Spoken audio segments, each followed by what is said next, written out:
风格都这么暴力。放下！我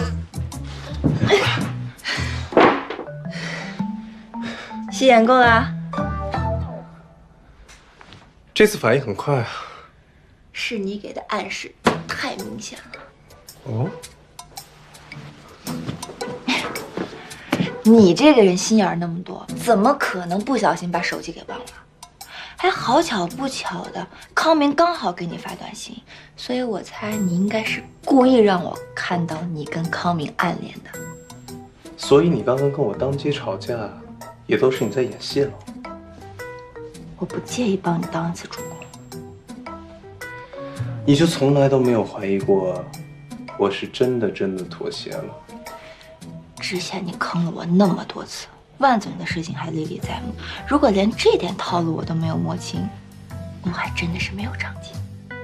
那刚才这下你咬得这么狠，怎么解释呀？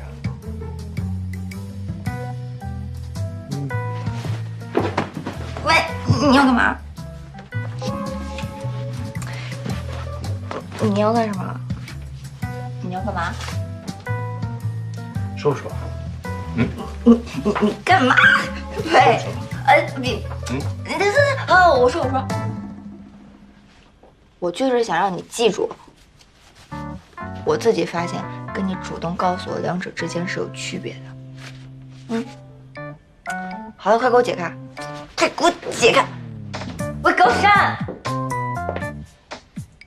早点休息。高山，哎，高山，你别闹了，你快开门！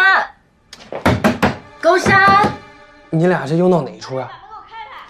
看好他，不管他嚷什么，别让他出来。这他咬的呀！你俩够狠的呀！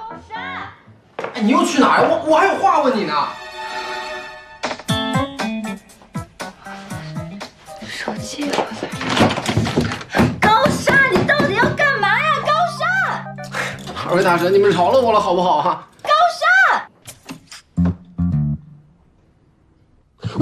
林沃，你怎么了？想不到高山外表看起来像冰山一样，内心还挺狂野的。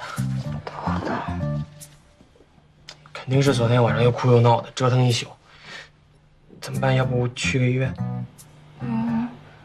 那个，我就是偏头痛，那儿有药，你帮我去拿一下。哦，那个柜子。哦。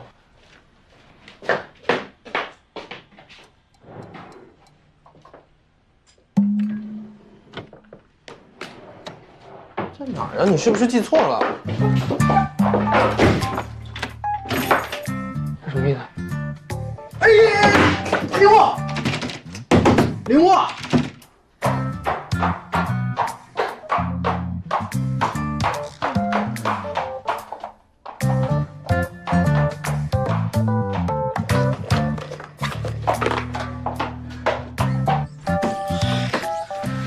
天哪！ 遇到的都是什么情侣呀？哎呀！